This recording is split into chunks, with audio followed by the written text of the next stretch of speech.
atribut, tapi kok beda toh Mbak? Masalah. Jadi permasalahannya apa di sini? Jadi kadang mahasiswa tidak bisa menjawab permasalahan intinya. Sebenarnya dari judul ini sudah bisa kelihatan permasalahan apa. Berarti dia punya masalah bagaimana memilih lokasi untuk cabang baru toko pakan UD Indomobil Fish. Ya toh? Jadi kan problemnya itu sebenarnya. Ya, jadi jangan uter-uter, makanya kalian tuh harus bisa melihat secara utuh artikel itu, jangan hanya mengcopy paste gitu. Tapi lihat problemnya apa. Nah, kalau pengen tahu permasalahannya, maka kalian harus tahu tujuannya juga. Jadi tujuan itu adalah menjawab permasalahan, ya. Nah, yang kedua, tujuan. Penelitian ini bertujuan untuk mencari lokasi terbaik yang digunakan untuk pembangunan cabang UD. Nah, kalau kamu simpelkan sebenarnya bagus poin-poinnya gitu ya. Permasalahannya singkat, terus tujuannya juga singkat. Metodenya di sini dari judul sama apa yang kamu tulis kok enggak sama. Di situ fuzzy multi attribute decision making. Padahal di sini dia menggunakan metode apa Mbak? Yang digunakan. Nah, makanya kalau cari artikel, saya kemarin kan minta artikelnya harus Sinta 2. Artinya kalau artikel kayak gini, ya apakah intensif itu jurnal Sinta 2 Mbak? Ada, Aminatus. Ya, jadi keliru apa yang dikerjakan dengan yang ditulis ini yang sering terjadi bagi mahasiswa. Nah, menyelesaikan masalah fuzzy multi atribut. Nah, mana fuzzy-nya? Antara judul dengan ini kan tidak sama ya. Jadi di sini adalah metode simple additive weighting. Kok tahu-tahu ke sini artinya jurnal ini jelek, ya, jangan diikuti. Kalau kalian belajar dari jurnal yang salah, yang jelek, maka kalian bukan tambah pinter, tambah nggak karuan, ya, tambah disesatkan. Oleh karena itu, kalau kalian ngerjakan cari referensi yang benar. Makanya syarat kemarin saya minta adalah Sinta 2. Ya. Nah, coba kita buka punyanya ini. Devilia.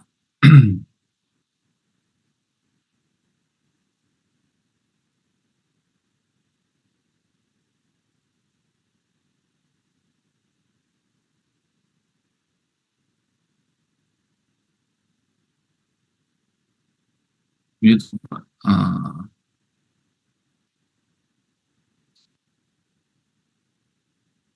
Produktif. Ini kayaknya Sinta 2 nih. Nah, dari judulnya biasanya sudah bahasa Inggris dan bahasa Indonesianya ada. Nah, dari sini kan kelihatan adik-adik mahasiswa sekalian dari judul misalnya. Baca judul, orang itu sudah tahu kira-kira tujuannya apa. Penerapan metode SDLC, Waterfall pada sistem informasi administrasi pencatatan kependudukan berbasis web. Ya. Jadi dari judul ini sudah ada, maka metodenya pakai ini. Tapi kita lihat, kadang banyak mahasiswa itu yang tidak bisa melihat problem secara utuh. Nah, contoh judulnya ini, permasalahannya adalah administrasi dan pencatatan desa ini belum menggunakan teknologi komputer. Ya, itu sering digunakan oleh mahasiswa. Ya betul kalau di sebuah desa itu belum menggunakan misalnya. Tapi kita lihat masih dilakukan secara manual.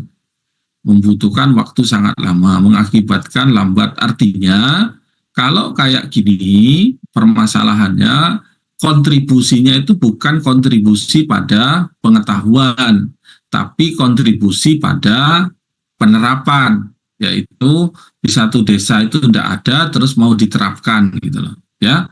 Jadi tidak ada kontribusi pengetahuannya sama sekali, karena itu sudah pernah dilakukan oleh orang, terus akan diterapkan di desa yang belum ada itu, ya. Nah, tujuannya mengembangkan sistem informasi desa. Kalimat mengembangkan itu seharusnya ada perubahan. Jadi kalau mau menulis di sini tujuannya mengembangkan, seharusnya di sini disebutkan bahwa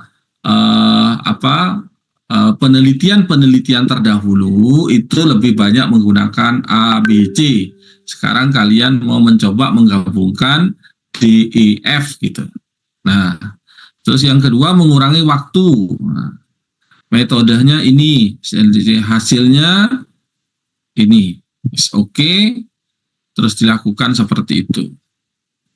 Terus yang ini judul yang kedua ya, sistem manajemen proyek pekerja borongan berbasis web, metode job order costing. Nah, tujuannya apa? Kita paling betul melihat sebuah karya tulis ilmiah yang bagus itu adalah dari permasalahan. Coba kita baca permasalahannya. Pekerja borongan sering menghadapi tantangan dalam mengelola proyek, meskipun ada keunikan dalam setiap proyek. Tahapan pekerjaan dan penggunaan cenderung serupa di seluruh proyek tersebut. Hal ini menyebabkan pengulangan perhitungan biaya yang tidak hanya memakan waktu, tetapi juga meningkatkan risiko kesalahan penginputan data dan perhitungan yang seharusnya dapat dihindari. Selain itu, pekerja borongan kesulitan menampilkan portofolio proyek. Nah, jadi kepanjangan, jadi problemnya itu sebenarnya adalah risiko penginputan data karena pengulangan penginputan data yang sudah ada. Yang kedua adalah portofolionya tidak kelihatan, sehingga kalau mau ikut tender lagi tidak kelihatan. Nah, oleh karena itu dibuatkanlah sebuah sistem namanya job order costing. Nah, jadi poin permasalahannya harus diketahui betul ya. Jadi kalau kalian mau mengajukan judul atau ide, itu betul-betul permasalahannya adalah akar masalah. Jangan masalahmu terus dikait-kaitkan dengan ini. Akar masalah itu adalah permasalahan yang memiliki kontribusi terhadap pengetahuan, dan permasalahan itu nanti bisa berkontribusi kepada terapan atau kebermanfaatan. Jadi bagi masyarakat, ya. Jadi perlu dilihat betul. Makanya kalau kalian mau ngajukan judul, itu berangkat dari permasalahan. Untuk menemukan masalah, banyak cara kemarin, bisa dengan membaca artikel, ya, melihat referensi yang sudah ada, atau melihat video di YouTube gitu ya, dengan pembahasan dari orang-orang. Nah, itu yang harus kalian lakukan. Nah, jadi cara-cara menemukan masalah itu harus dilakukan oleh kalian. Nah, contoh ini adalah bagian dari proses untuk menemukan masalah atau penguatan dari masalah-masalah berikutnya. Contoh misalnya, nah di sini hasilnya dilakukan uji setelah dibangun, terus diuji menggunakan black box testing dan digunakan UAT, user accepted testing. Nah, sehingga teman-teman mahasiswa sekalian harus betul-betul jeli mana yang merupakan akar masalah, mana yang hanya sebagai sajian data. Karena kalau ditanya para mahasiswa, banyak yang masih bingung terhadap beberapa permasalahan tersebut. Masalahmu apa? Masih lengo gitu. Nah, oleh karena itu harus banyak membaca. Ya, baik. Apakah ada pertanyaan tentang bagaimana menemukan masalah dan bagaimana menyusun sebuah ide dari proses membaca artikel tadi.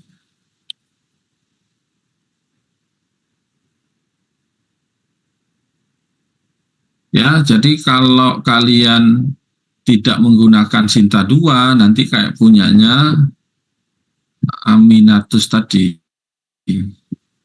Coba sekarang cari yang laki mana?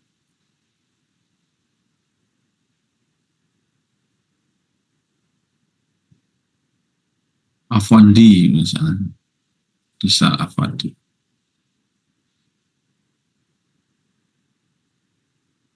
Bisa Afandi.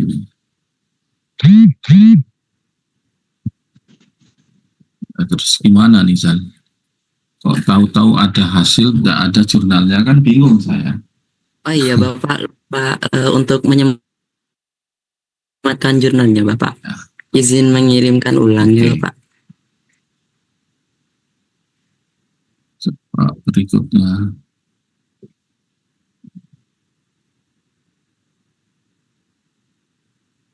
Pak Faisal.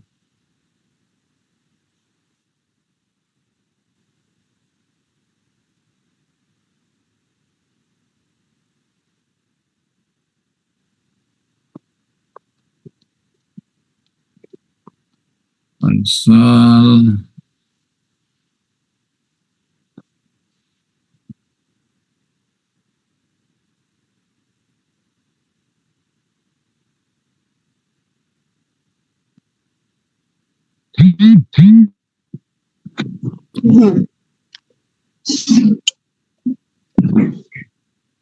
Hyperparameter tuning machine learning to predictive student academic achievement. Oke, ini dia melakukan sebuah prediksi ya. Prediksi ini internasional atau internasional. Oke. Terus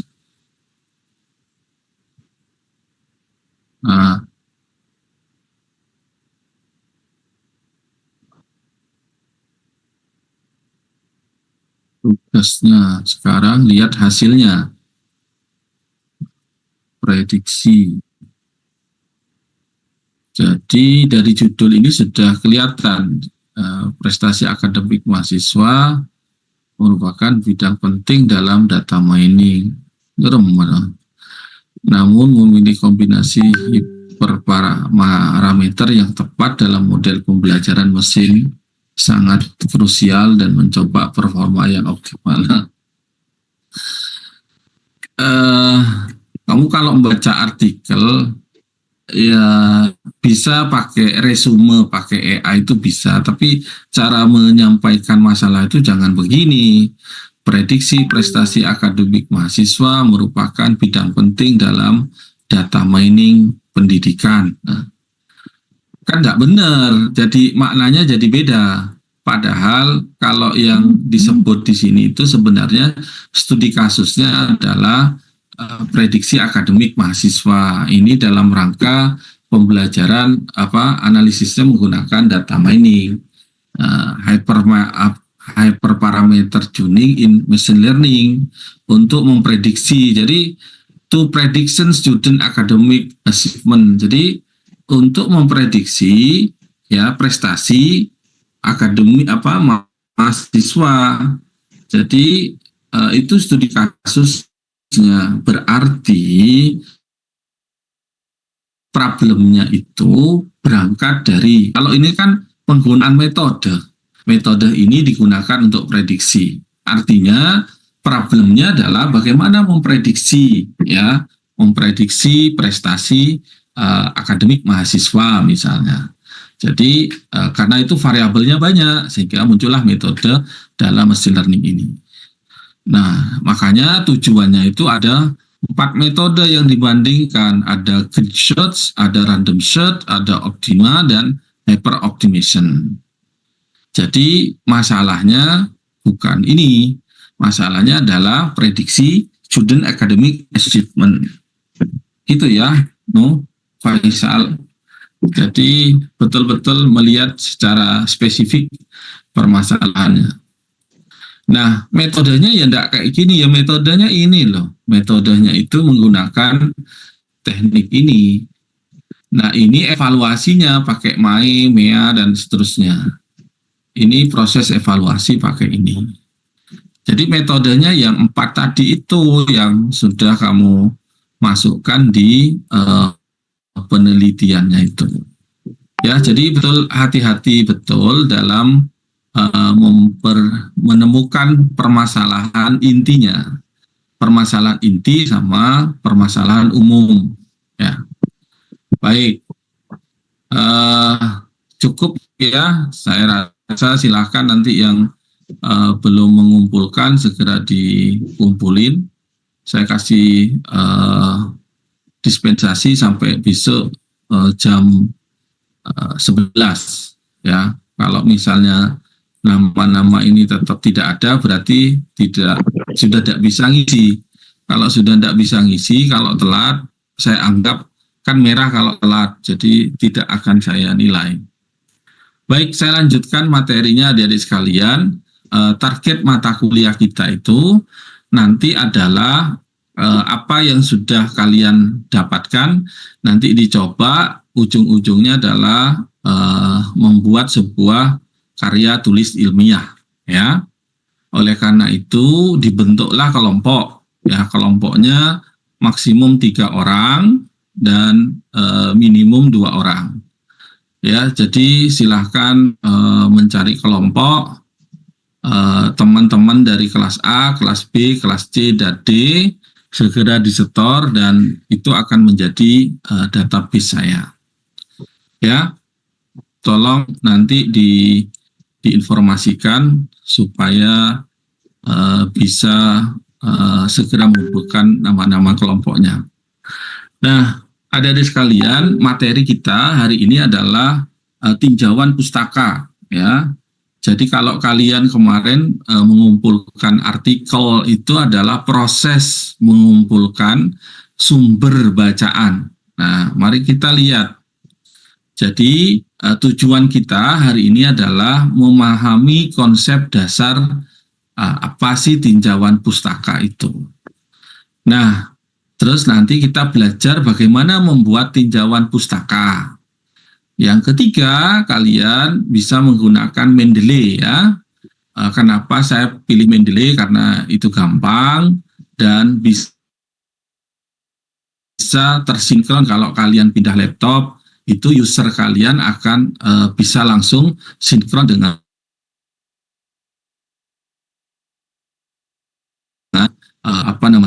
pindah hardware. Nanti kalian kan sinkron dengan user kalian sehingga database-nya juga tersinkron semuanya.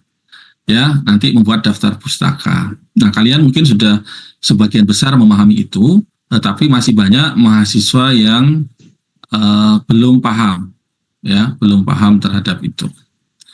Nah, oleh karena ini adik-adik sekalian, nanti diharapkan seluruh mahasiswa untuk memahami itu semua. Nah, yang kedua, apa itu tinjauan pustaka? Kalau kita lihat bahwa tinjauan pustaka atau tinjauan literatur itu adalah evaluasi kritis, ya, dan mendalam dari penelitian sebelumnya. Jadi mengumpulkan artikel dan seterusnya itu bisa dikumpulkan terus dilakukan kajian kritis tadi. Kajian kritis itu kayak tadi melakukan ini apa hasilnya, ini metodenya apa. Nah, kalau keliru dikomentari sebenarnya. Contoh misalnya punyanya jurnalnya siapa gitu ya, Aminatus tadi. Nanti itu bisa komen ke penulisnya, apa yang ditulis itu tidak sesuai dengan judulnya. Nah, tinjauan pustaka juga memberikan latar belakang yang kuat untuk penyelidikan masalah penelitian. Jadi dengan membuat tinjauan pustaka atau literatur review, bahasa Inggrisnya literatur review, itu akan mempermudah adik-adik sekalian melakukan sebuah komentar pada latar belakang. Contohnya adalah di latar belakang itu di paragraf 3 itu harus ada namanya state of the art. State of the art atau penelitian terdahulu. Nah, untuk membuat penelitian terdahulu kita harus melakukan namanya tinjauan pustaka atau tinjauan literatur atau disebut dengan literatur review. Nah, tinjauan pustaka atau literatur review adalah sebuah proses bentuk mengulas ya mengenai beberapa penelitian terdahulu yang memiliki satu kemiripan objek atau permasalahan yang menjadi hal yang sangat berkaitan dengan penelitiannya. Jadi adik-adik mahasiswa sekalian, ini sangat-sangat penting. Nah, sangat-sangat penting sekali.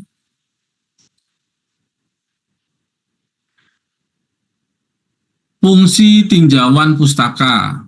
Nah, fungsi tinjauan pustaka ini untuk menggali dan mendapat informasi mengenai dasar-dasar permasalahan yang dikaji.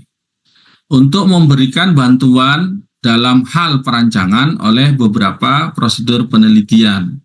Ya, jadi adik-adik sekalian, ini fungsinya ya untuk bantuan kalian merancang sebuah prosedur penelitian. Nah, untuk membantu dalam memberi pemahaman mengenai beberapa teori. Jadi kalau ada beberapa metode-metode kan kalian tahu tadi. Untuk mengungkapkan ide ya yang dimiliki secara sistematis dan kritis. Untuk menghindari adanya copy paste. Jadi sama dengan punyanya orang. Makanya metode-metode tadi itu kalau di Sinta 2 itu pasti karya-karyanya bagus itu. Walaupun dari sisi objek penelitiannya sama, tapi dari sisi metodenya juga sudah berbeda. Bisa saja dari sisi metodenya sama, tapi dari sisi objek penelitiannya itu dikembangkan. Nah, untuk sebagai jalan mengetahui perkembangan beberapa penelitian terkait topik yang menjadi topik yang diteliti. Nah, apa manfaatnya? Mengungkap dari mana sumber data tersebut ya, yang sumbernya belum diketahui. Oleh karena itu, pilihlah sumber pustaka yang jelas atau kalau mau mengunduh jangan hanya mengunduh di Google saja. Dilihat tuh Sinta berapa skornya. Jadi kalau adik-adik sekalian belajar ranking, ini alhamdulillah punyanya Fakultas Teknik itu sudah masuk Sinta 4. Nah, Sinta 4 kemarin akreditasinya sudah masuk Sinta 4. Ini baru 2 tahun sudah dari Sinta 5 sudah naik ke Sinta 4. Nah, kalau kita lihat di jurnal ini namanya akreditasi adik-adik. Sinta itu adalah akreditasi atau poin terpenting ya dari pengelolaan jurnalnya. Karena ada jurnal-jurnal predator, makanya syarat kelulusan di Fakultas Teknik yang tidak perlu melalui tes, ya, tidak perlu melalui presentasi, itu syaratnya harus Sinta 3, Sinta 3, Sinta 2. Dulu masih Sinta 4 boleh, Sinta 3 boleh. Akhirnya banyak para mahasiswa yang menghalalkan semua cara, yaitu pokoknya publish, tidak mau ujian, tidak mau presentasi karena takut dan terusnya. Kalau ini kan cara menulis saja, menulis yang bagus, yang benar. Tapi ingat bahwa nulis artikel itu harus penelitiannya bagus. Jadi prosesnya benar, prosesnya baik gitu. Makanya kalau prosesnya baik, bagus, itu biasanya layak untuk dipublikasikan di Sinta 2 atau Sinta 3. Kalau Sinta 1 ini sudah Scopus. Jadi ini adalah filter by ranking. Jadi ini adalah ranking. Nanti kalau kalian mau lulus tugas akhir tanpa harus presentasi, tanpa harus berjibaku dengan laporan yang begitu masif gitu ya, silakan nanti minta ke dosen pembimbingnya untuk bisa dipublikasikan di Sinta 3 atau Sinta 2. Nah, kalau Sinta 3 berhasil hanya submit saja, hanya mendaftar saja, itu sudah dapat poin, tapi harus tetap ujian.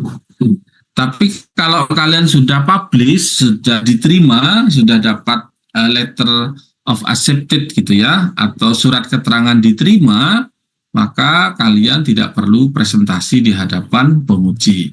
Cukup hadir, ngisi absensi, ya, terus menyampaikan ini hasil publikasi kalian. Maka nilainya otomatis A+ di situ. Nah, karena menulis ini butuh proses yang betul-betul masif, karena tidak akan langsung diterima. Ini akan melakukan proses revisi berkali-kali. Ya, revisinya adalah bagaimana tulisan itu bisa renyah, bisa sistematis. Jadi kalau contohnya punyanya Amelia tadi, itu tulisan yang tidak sistematis. Itu tulisannya mahasiswa kadang-kadang tidak tahu apa yang ditulis, pokoknya nulis. Nah, itu tidak boleh. Nah, difilter di sini. Jadi untuk melihat sumber yang bagus, ya, di situ. Nah, kembali lagi adik-adik sekalian, itu manfaatnya. Nah, bagaimana cara membuat tinjauan pustaka sekarang? Yang pertama, buatlah outline dulu, ya, membuat outline.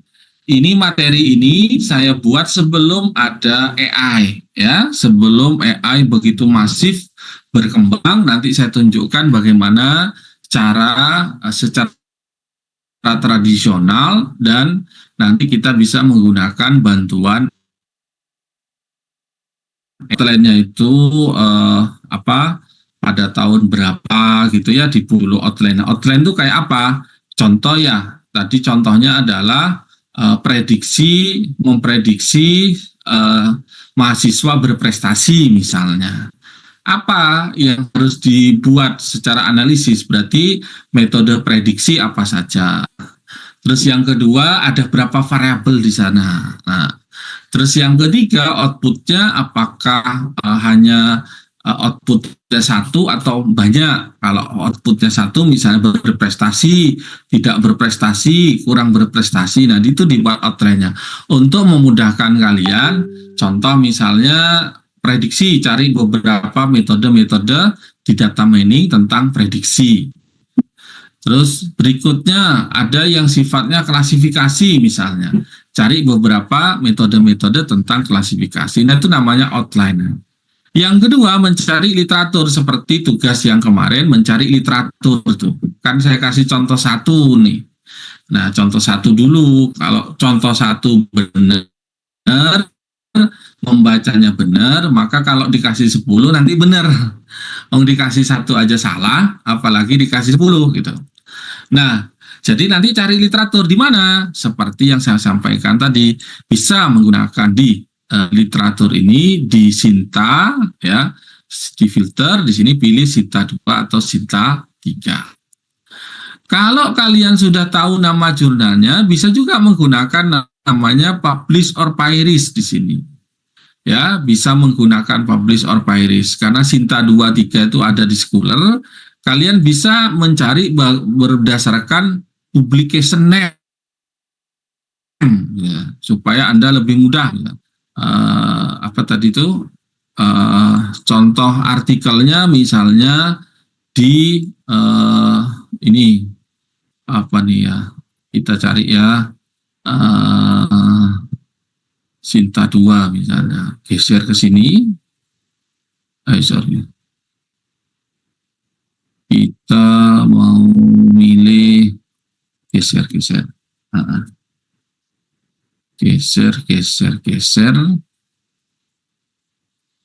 Justika, cari yang IT.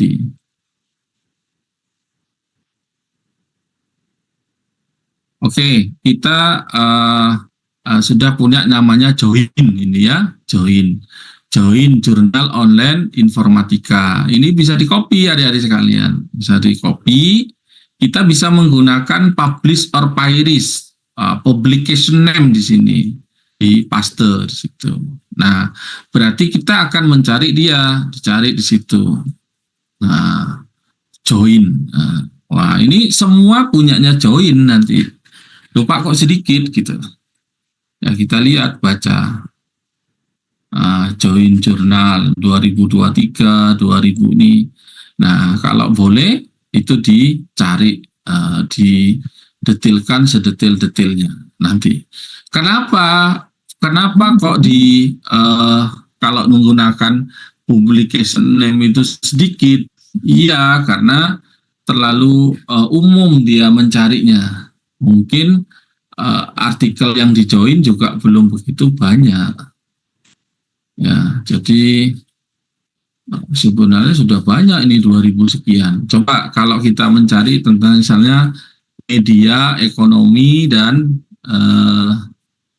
manajemen misalnya di Copy. Apakah hasilnya sama? Kalau sama memang rekomendasinya mencari berdasarkan keyword ya, keyword yang benar.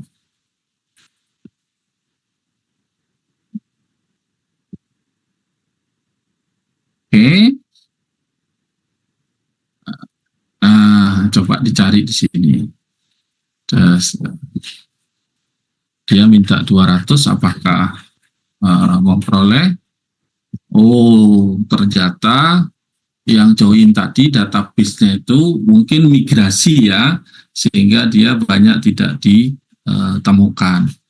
Sedangkan di sini banyak nih media ekonomi dan manajemen semua tuh, banyak sekali ya. Jadi bisa langsung fokus mencari berdasarkan nama artikelnya ya. Jadi itu caranya ya, bisa menggunakan publish or pairs. Kalau mahasiswa informatika, laptopnya harus terinstall namanya publish or pairs supaya gampang mencari referensi. Ya, semuanya ketemu di sini. Oh, banyak sekali. Ya, baik. Berikutnya kita lanjutkan menyusun dengan bahasa sendiri. Waduh, lama ini, temennya sudah selesai, nanti kita masih nyusun gitu, karena kelemahan kita adalah menyusun frasa dalam sebuah kalimat. Nah, tapi kita harus tahu bagaimana menyusunnya, terus melihat umum bagian dari judul. Boleh ini. Nah, berikutnya ada 4 tipe ya adik-adik sekalian dalam membuat literatur review. Pertama, menggabungkan apa yang telah dikatakan dan dilakukan oleh orang lain. Jadi apa yang dikatakan oleh kita digabungkan dengan penelitian orang lain. Yang kedua, ada dengan cara mengkritisi penelitian dari para peneliti sebelumnya. Jadi komentar gitu. Ini kurang bagus, kurang teliti, namanya mengkritisi. Yang ketiga adalah membangun jembatan antara topik-topik terkait. Jembatan itu adalah penghubung dari tahun berapa, dilanjutkan oleh ini tahun berapa, dilanjutkan oleh ini tahun berapa, 2023 misalnya Wakid meneliti ini, 2024 Develia meneliti ini gitu. Dengan topik yang sama digabungkan menjadi jembatan antara topik-topik terkait. Yang keempat adalah mengidentifikasi isu-isu sentral dalam satu bidang. Jadi misalnya paragraf pertama tentang isu COVID. Paragraf kedua itu menceritakan tentang obat-obatan tentang COVID. Paragraf ketiga itu menceritakan tentang teknologi pencegahan COVID. Nah, jadi itu isu-isu yang diangkat di bedel per paragraf.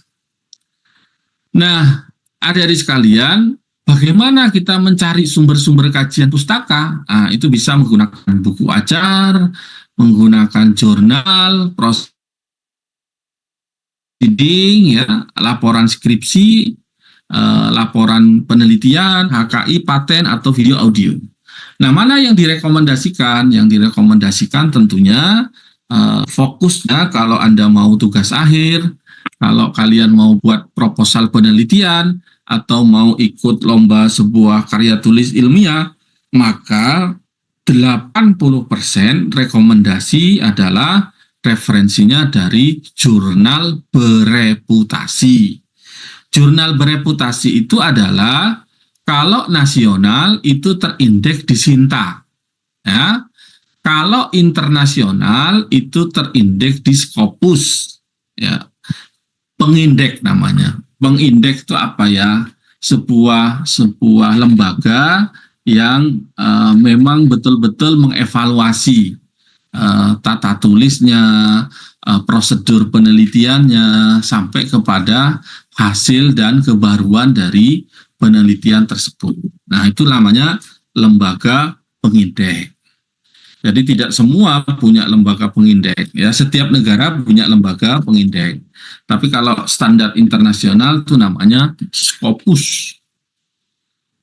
Berikutnya, tahapan penyusunan kajian pustaka tadi ada lebih fokus kepada tahapannya, masalahnya apa. Nah, terus cari literatur reviewnya, terus dilakukan evaluasi datanya, terus analisis dan interpretasikan apa yang sudah didapat tadi.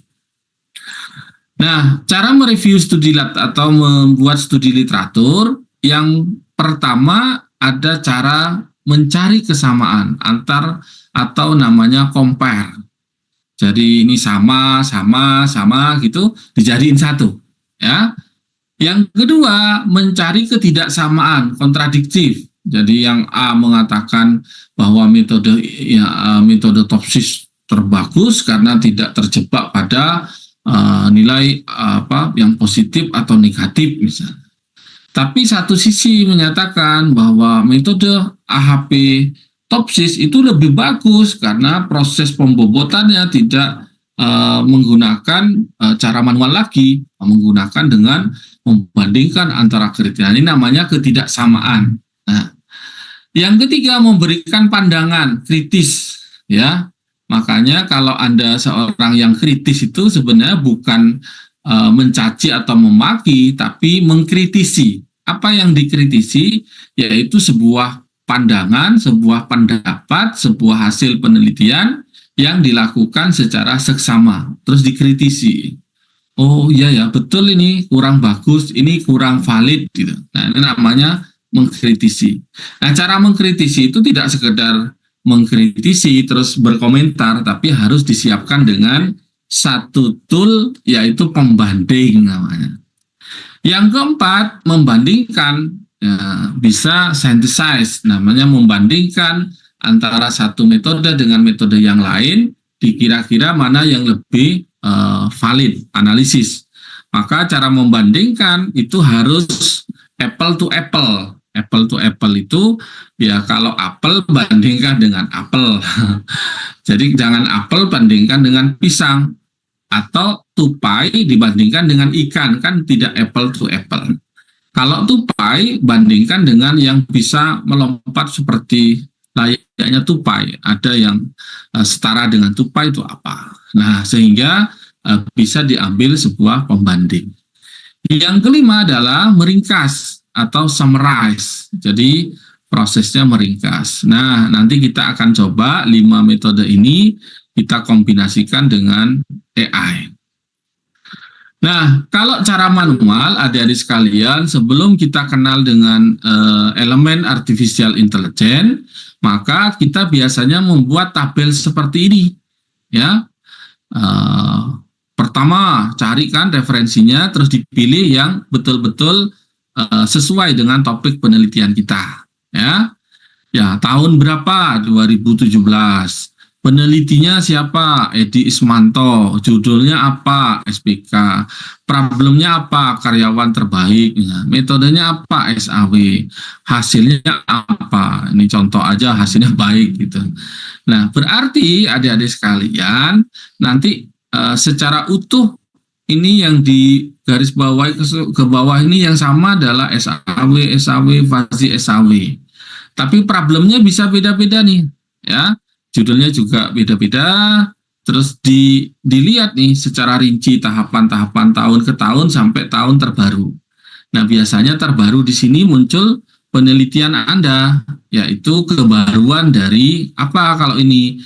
Kalau ini ngambil kebaruan dari sisi metodenya, ditambahi fasi namanya. Sehingga bisa mengatakan bahwa penelitian saya ini mengembangkan dari penelitian-penelitian terdahulu, si A, si B, si C, si D, dan seterusnya.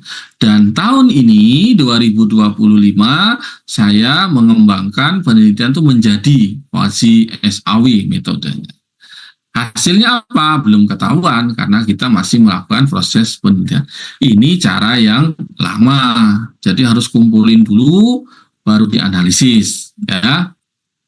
Nah, bagaimana cara menganalisisnya? Bagaimana cara menyusunnya? Ada beberapa cara dari sekalian. Nah, cara yang paling penting dalam menulisnya itu ada di proses idenya, lakukan riset, diskusi. Nah, di sini kita melakukan namanya rekayasa literatur review namanya. Nah, rekayasa literatur review itu paling banyak digunakan menggunakan tool Mendeley supaya kita bisa tahu secara otomatis abstraknya, keywordnya, metodenya, nama jurnal publikasinya, dan seterusnya. Ya, silakan nanti di situ.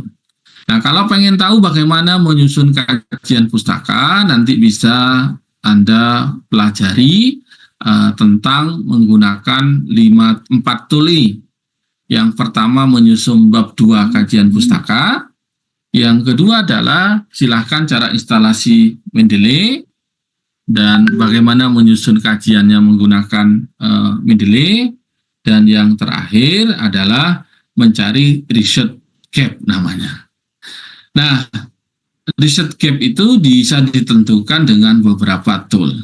Saya akan tunjukkan bagaimana cara menentukan literatur review atau kalian bisa menggunakan kalimat atau prompt. Nah, anak informatika itu harus punya aplikasi AI di sininya. Yang pertama, kalau saya bisa menggunakan namanya ChatGPT, ya. Terus yang kedua, kita bisa main-main dengan DeepSeek misalnya. Nah, contoh ya, saya biasanya dengan saya memiliki judul penelitian tentang misalnya. Judul penelitian kita kasih misalnya sistem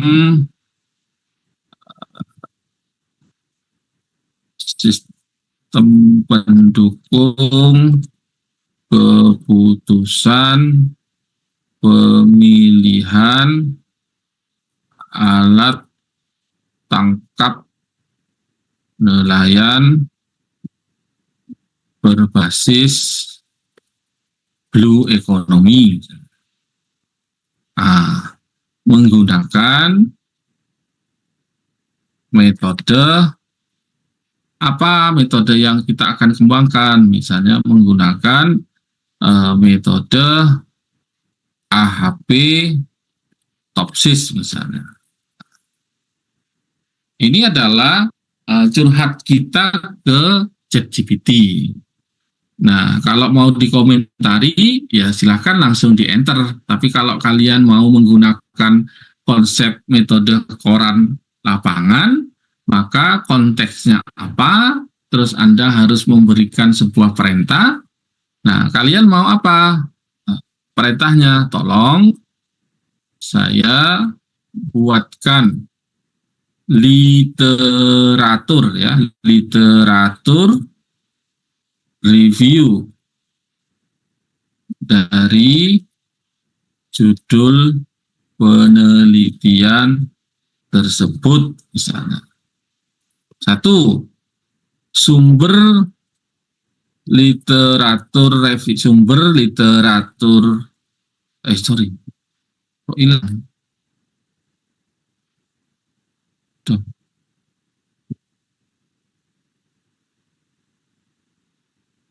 Hilang ya?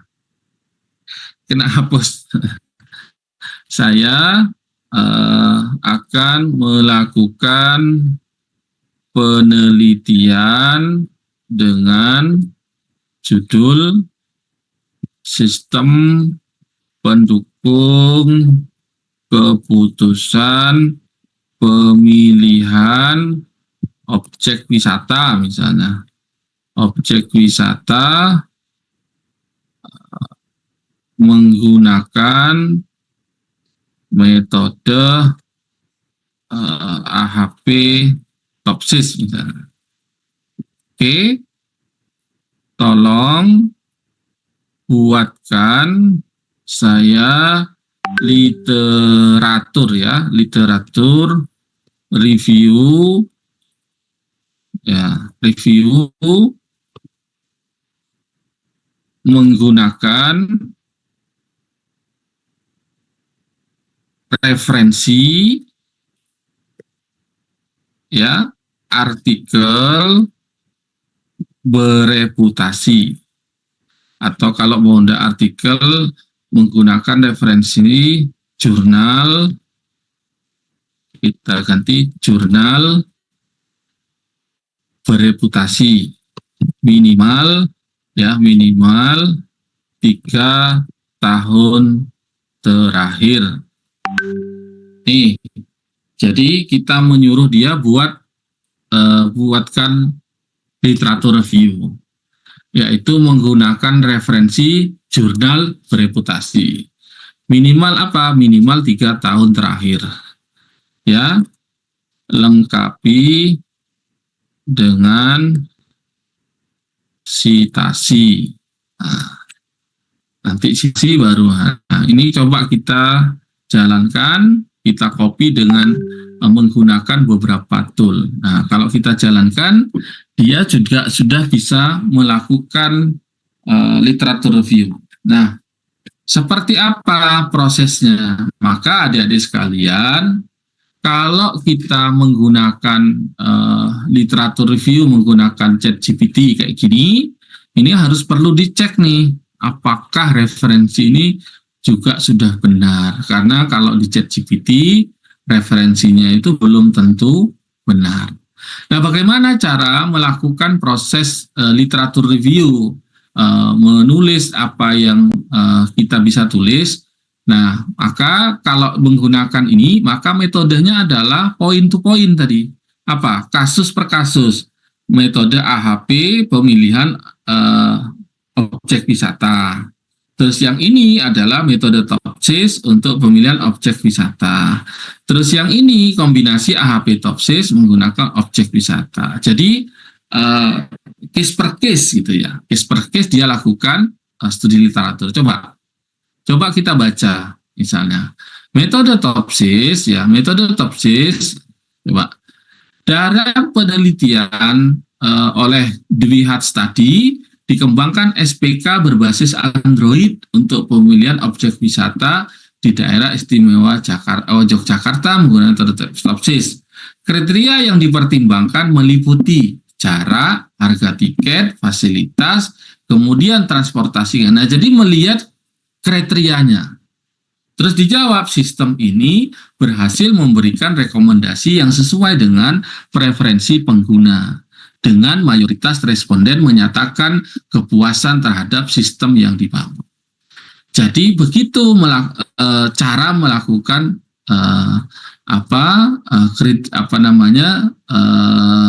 kajian pustaka, ya. Nah, ini yang dipakai.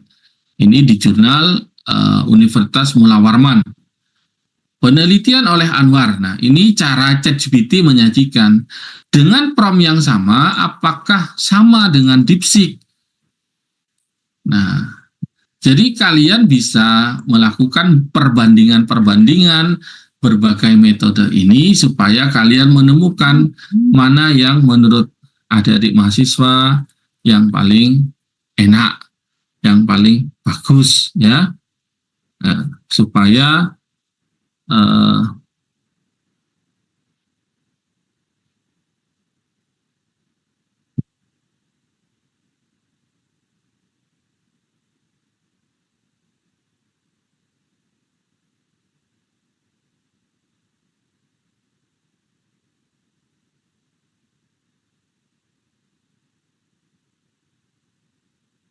ya, ini lengkap dengan referensinya, boleh.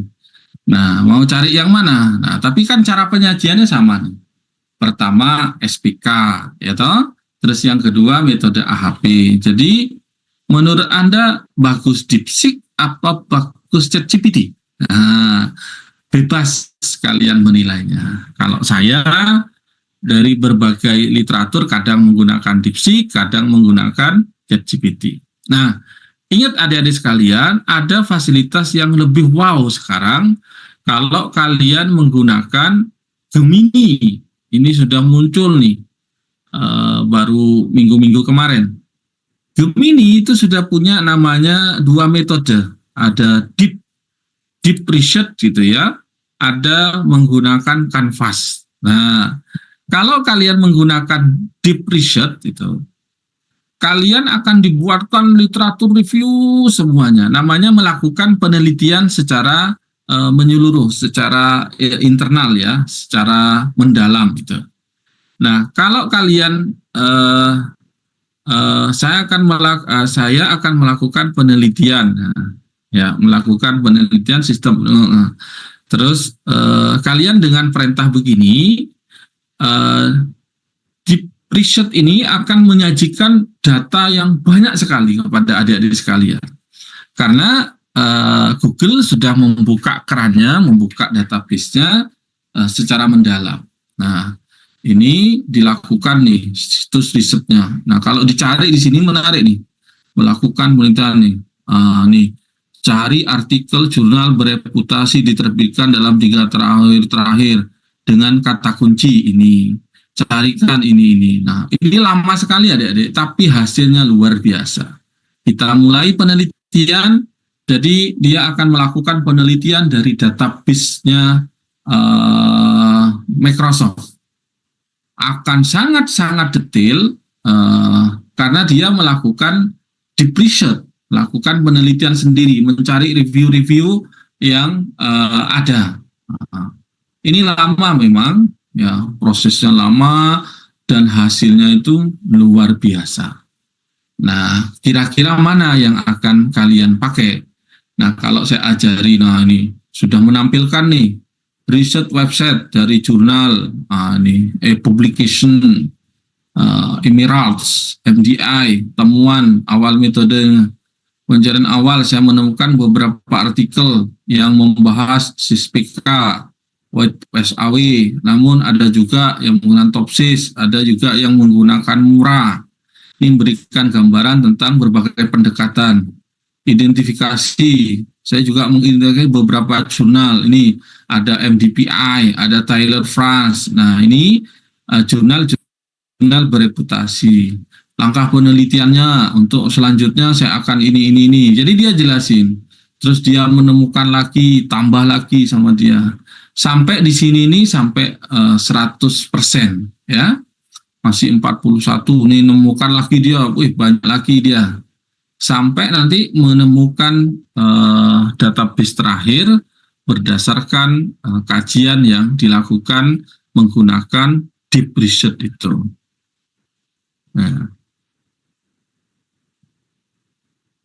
Nah, jadi silakan kalian menggunakan ini ya adik-adik sekalian untuk bisa melakukan evaluasi, melakukan sebuah riset yang sederhana. Nah, kita tunggu ya. Jadi harus ada nih, ChatGPT harus ada di kalian, DeepSeek harus ada, Gemini harus ada. Supaya apa? Supaya Anda belajar banyak, jangan terus ini di-copy semua. Oh, ini benar nih, buat tugas Pak Uzairi nih, copy semuanya. Saya tahu mana yang hasil AI, mana yang tidak. Tapi secara kalimat, AI lebih canggih daripada kalian. Coba dari si kalimat Anda bisa membandingkan cara penyajiannya ya. Coba punyanya kita yang ChatGPT yang TOPSIS ya. Yang TOPSIS ya. Metode TOPSIS digunakan untuk menemukan alternatif gitu. Sedangkan DeepSeek dia langsung TOPSIS adalah metode yang lain yang sering digunakan dalam pengambilan keputusan multi kriteria. TOPSIS bekerja dengan nah, kira-kira mana yang paling cocok bagi kalian kalimatnya? Tapi secara utuh dia sudah bisa menyajikan dengan cara memilah-milah dari masing-masing SPK-nya dulu, problemnya dulu, terus yang kedua adalah metodenya gitu. Terus yang terakhirnya adalah kombinasi antara metode. Kebaruannya kan ini. Terus dia menyediakan referensi. Apakah referensi ini semua ada?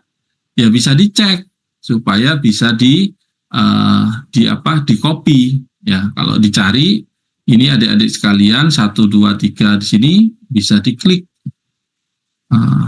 Kalau nggak bisa diklik, ininya bisa dicari. Misalnya ya ini di copy kayak gini S. Kumar, kalian bisa cari. Cari menggunakan Google kayak gini boleh. Ya, apakah dia ada? Ternyata ada ini. S. Kumar Research, dia tentang apa? Diklik jurnal tourism dia. Ya, 2021. Ya, 2021. Nah, berarti benar dong. Wah, ini Gemini-nya hampir selesai nih. Sudah berapa nih? Banyak sekali yang bisa dihasilkan dari Gemini. Silakan yang mau ada pertanyaan tentang bagaimana menyusun kajian pustaka dan sekaligus melakukan proses sitasi.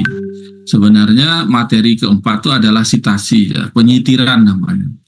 Jadi pengutipan itu seperti tadi, jadi tidak perlu dijelasin. Jadi cara mengutip seperti apa, teman-teman para mahasiswa sekalian, dengan adanya AI ini kita bisa langsung tahu ada yang metode apa, MLA. Nah ini sudah ada di Mendeley-nya, ya.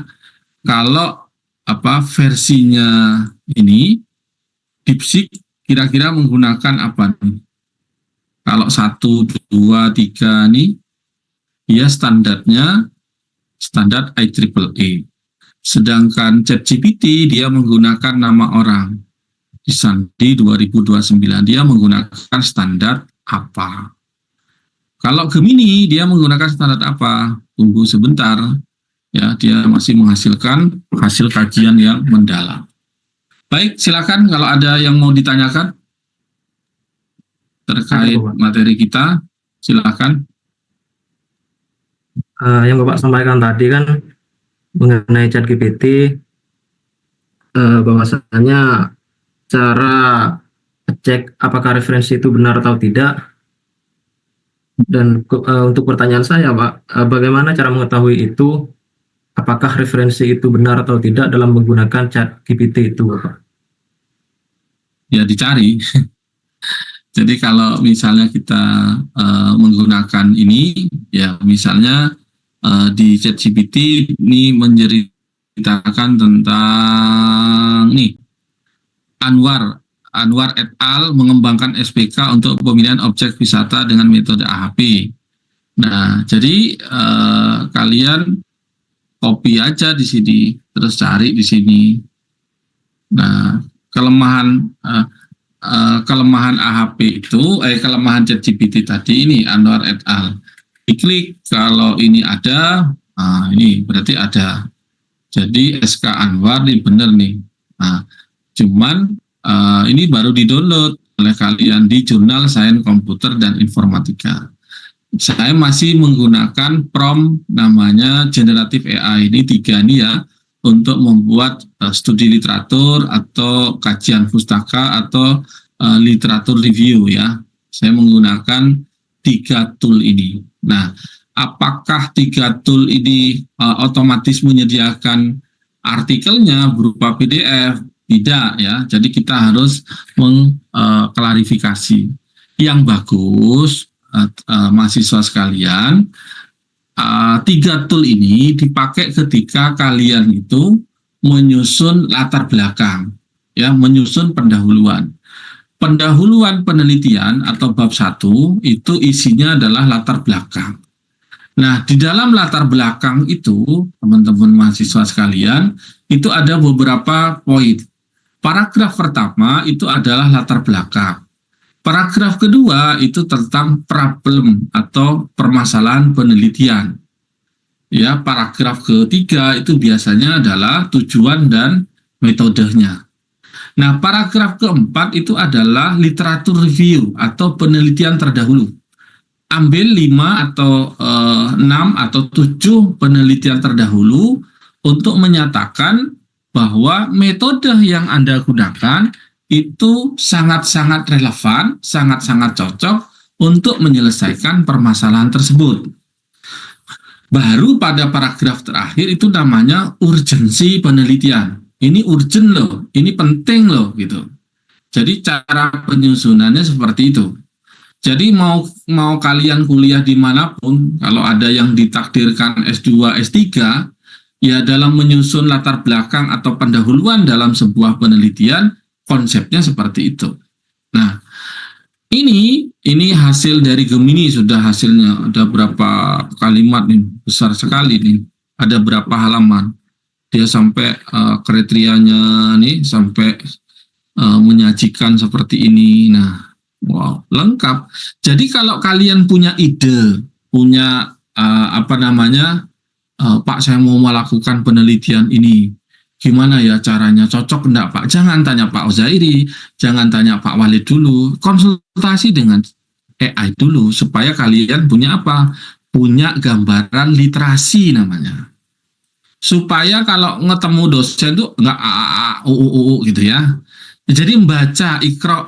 Nah, jadi tugas kalian itu adalah membaca, melihat apa yang ada kontennya itu, sehingga kalian bisa melihat banyak hal di sini. Integrasi AHP, terus kriteria umum yang dipakai. Nah, hebatnya kalau menggunakan Gemini ini bisa diekspor ke dalam doc. Nah, jadi tinggal dipilih, di sini diklik, maka akan menjadi dokumen Word. Nah, itu hebatnya, tidak perlu copy paste. Jadi silakan diupdate Gemini-nya itu kalau mau menggunakan deep search ya. Nah, hebatnya lagi kalau Gemini itu ada 2 fasilitas, satu Canvas. Kalau Canvas ini lebih fokus kepada menyusun kerangka penelitian. Jadi kerangka penelitian, saya copy judulnya, judul penelitian saya tadi yang saya tulis. Misalnya saya akan melakukan penelitian dengan judul ini, cukup di sini. Maka kalau kita memilih Canvas, kalau kita pilih Canvas di sini, saya pilih Canvas ya, adik-adik, dia akan secara menyeluruh membuatkan hasil risetnya. Jadi membuatkan kerangka penelitiannya. Harus ada apa, latar belakangnya, isinya apa, wah ini ya. Nah, ini bisa langsung diedit.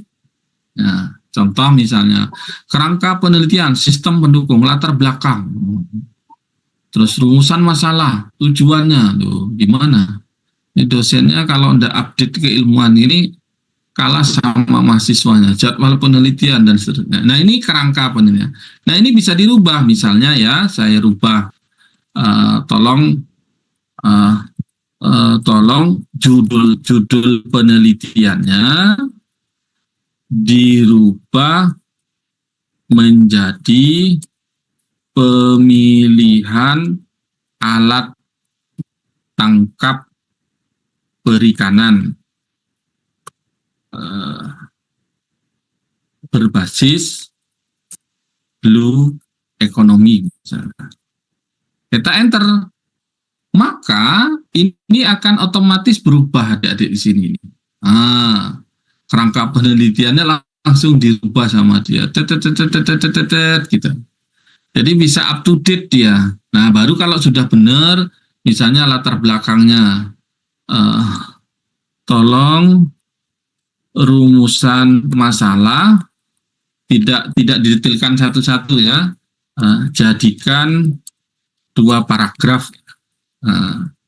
Maka konsep rumusan masalahnya akan dirubah menjadi paragraf sama dia. Loh, itu rumusan masalahnya jadi 2 paragraf, tidak by list gitu. Nah, ini bisa ekspor ke doc juga. Nah, enak mana? Mau ChatGPT, mau DeepSeek atau Gemini, terserah kalian. Yang penting kalian mau mencoba belajar. Ya, belajarlah yang banyak. Nah, terakhir, ada lagi peneliti yang mau ditanyain? Ada? Nah, kalau tidak ada, saya lanjutkan dengan beberapa tool. Jadi, kalau kalian mau membuat sebuah literatur review secara manual, bagaimana cara mensitasi menulisnya, ada banyak tool yang bisa kalian pakai. Ada salah satunya menggunakan SCI, ya, SCI, SPIS. Nah, saya cari dulu, ada di atas. Nah, jadi kalau ada beberapa tool yang bisa kalian pakai. Yang pertama, kalian bisa menggunakan namanya SCI Space ini. Nah, atau tabsets.io. Nah, contoh misalnya kalau kalian tadi mau mencoba tentang sistem pendukung keputusan ini, ya, sistem pendukung keputusan objek wisata ini, maka nanti dia akan buatkan semacam kajian pustaka atau literatur review dengan banyak artikel, tapi dia hanya memuat sampai 5 atau 7 critical review saja. Ya.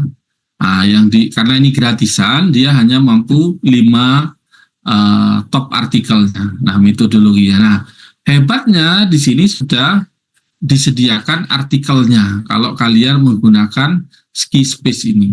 Nah, kalian bisa atur di sini. Ya, cara ngaturnya apa? Mau yang ada PDF-nya, mau yang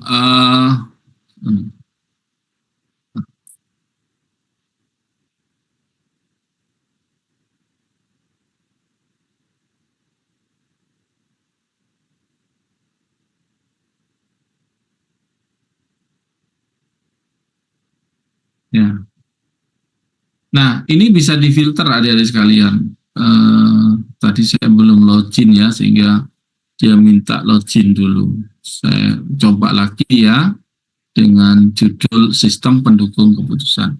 Nah, ini harus dicoba oleh kalian. Kalau kalian hanya menjadi pendengar pasif, ya enggak ada, mau kuliah offline nggak, mau kuliah online. Kalau kuliah online masih bisa direkam. Kalau kuliah offline, Anda itu sudah lost, kelangopan gitu ya, sudah ngantuk, sudah bingung kira-kira gimana caranya. Kita pilih yang standar aja. Sorry tadi. Ya, itu bisa menggunakan yang standar di sini. Nah, ini bisa dilakukan ini. Nah, apa yang mau ditampilkan? Tadi kan kita pernah menampilkan ini nih ya, konsepnya gini. Ya, kayak gini ya, judul, problem, metode. Nah, kalau kita menggunakan CSF, ini kan insetnya ini kan paper. Kita mau mencari hasil misalnya ya, hasil, results, berarti hasil kita minta. Terus metode yang digunakan gitu, tinggal diklik aja metode yang digunakan gitu. Terus apalagi yang mau diinginkan,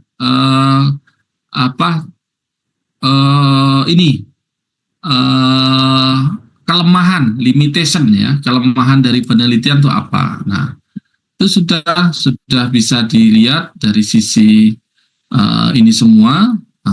Ini bisa tampil di sini, adik-adik sekalian, sudah bisa kelihatan semuanya.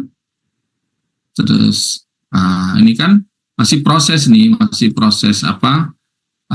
proses mencari nih, membaca artikelnya. Jadi nanti akan ada hasilnya, ada metode yang digunakan, jadi tidak perlu baca artikelnya.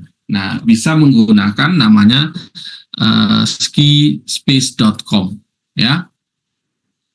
Yang kedua, Anda bisa menggunakan namanya Elikit ya, elikit.com.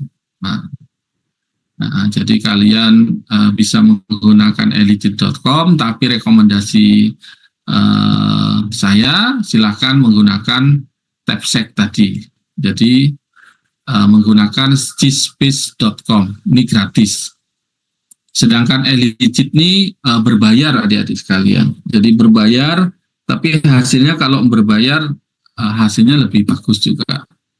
Nah, contoh misalnya kalau kalian mau meneliti tentang judul ini, maka dihapus, dia akan melakukan namanya studi literatur. Sama, dia akan melakukan summary top, ya, akan melakukan critical review. Nah, sama di sini ada fasilitas summary, ada metodologi yang dipakai, ada limitation, dan seterusnya.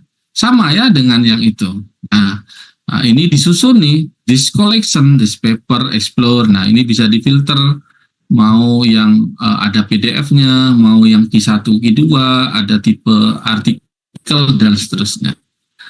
Nah, jadi gunakan dua tool ini, bisa menggunakan Skillspace, bisa menggunakan Eligit. Ya, ini kalau dalam Eligit dalam bahasa Inggris, nah ini di copy. Nah, sistemnya kalau Eligit ini dengan cara yang sama, bisa kalian pakai untuk menyusun state of the art. Nah, jadi di paste di sini, nanti kalimatnya itu apa? Kalian bisa pakai bahwa kumpulan artikel ini membahas sistem mendukung keputusan pemilihan destinasi wisata. Sistem ini membantu para pemangku. Katanya siapa? Katanya et al. Alvan Altar Agus Widodo. Nah, ini digabung-gabung deh. Jadi namanya tadi penggabungan, sama penelitiannya sama, berarti ini yang sama tadi dikumpulkan jadi satu, sehingga citasinya tidak hanya satu peneliti. Berikutnya, kalau yang ini penelitian lanjutan namanya. Metode TOPSIS disorot karena kemampuan untuk 2020. Nah, baru dia lakukan juga satu studi, itu. Nah, penelitian lain menggunakan AHP. Nah, ini Alvan Widodo 2013. Terus dilanjutkan seperti ini. Jadi menceritakan. Jadi konsep ini tadi dipakai. Jadi 5 konsep ini ada mencari kesamaan, mencari ketidaksamaan, memberikan pandangan, membandingkan, dan meringkas, itu dipakai menggunakan Eligit ini. Nah, saran saya kalau kalian membuat sebuah kajian pustaka atau state of the art di proposal kalian, rekomendasi saya menggunakan Eligit. Ya, satu, pustakanya jelas. Yang kedua, hasilnya lebih bagus. Nah, silakan Anda banding-bandingkan dengan menggunakan Skillspace dan Eligit. Baik, itu saja. Silakan kalau ada yang mau ditanyakan, bisa didiskusikan. Kalau tidak, saya kasih penugasan untuk minggu depan. Ada Bapak? Ya, silakan. Yang dimaksud Q1, Q2, dan seterusnya barusan itu apa Bapak di dalam Eligit itu Bapak? Nah, itu adalah karena yang kalau yang ini filternya adanya adalah Scopus atau jurnal quality. Nah, ini Q1 adalah ibarat Sinta 1, Q2 itu Sinta 2, Q3 itu Sinta 3 ya. Tapi ini standar internasional namanya Scopus, makanya Q. Kalau Sinta itu S1, S2 gitu. Jadi nanti kalau kalian rubah kayak gini, yang muncul referensinya hanya Q1, Q2, Q3 ya. Maka yang muncul itu akan berubah di situ. Jadi jurnal-jurnal yang jelek tidak akan muncul di situ. Makanya saya rekomendasikan menggunakan Eligit. Nah, ini jurnal Q berapa nih? Q3, ini Q2. Nah, makanya silahkan pakai ini. Nah, kalau tadi filternya yang tadi itu, ini kan all, jadi semuanya, jadi mau yang nasional, yang internasional, semuanya. Maka kalau kalian nanti masuk pada penelitian, sesungguhnya silahkan gunakan ini. Nah, nanti modelnya gimana cara mensitasinya? Boleh menggunakan rekomendasi yang kayak ini, atau kalian bisa menulis sendiri. Caranya gimana? Pengen tahu nih. Decision support system for selective storage atau using basic analytic hierarchy process. Decision support system menyeleksi tulis abstraction using basic ini. ini sakjane metode temuannya apa misalnya, kelemahannya apa misalnya.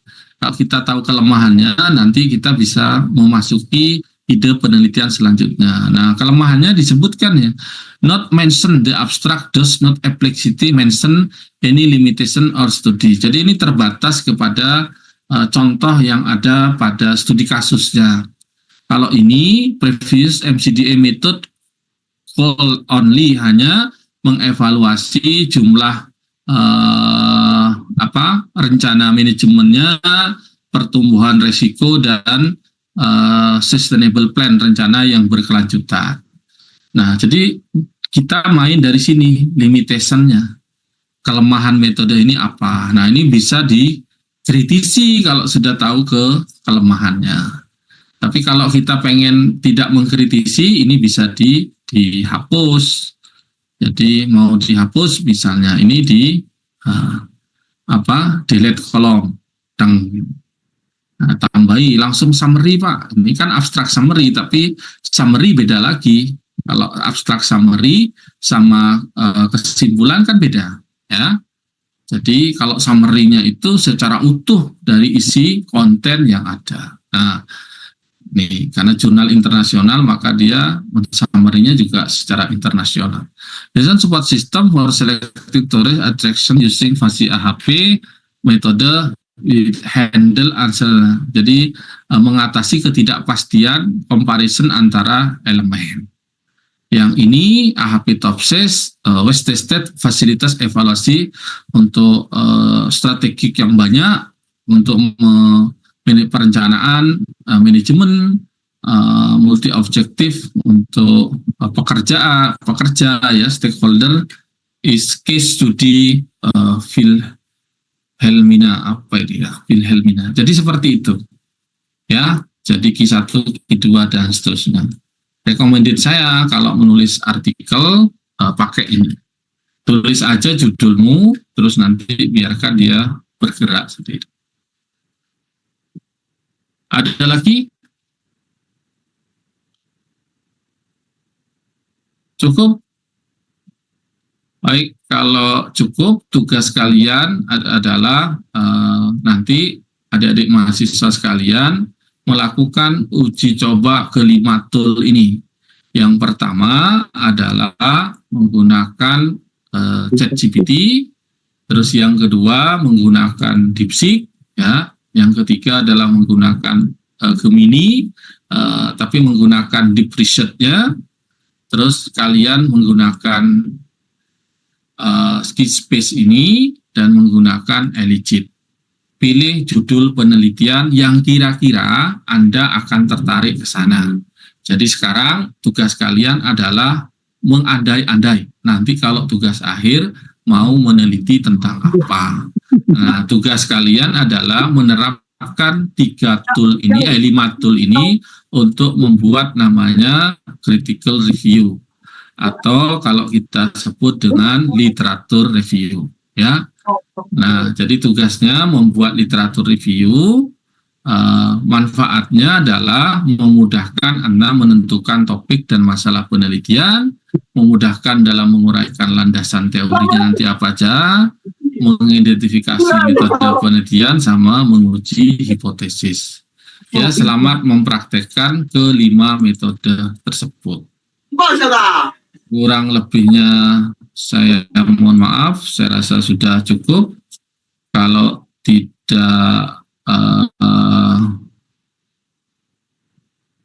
tidak ada pertanyaan, saya rasa cukup. Sampai ketemu minggu depan. Saya ingatkan, tugas yang kemarin terakhir besok jam 11. Tolong yang tidak ingat atau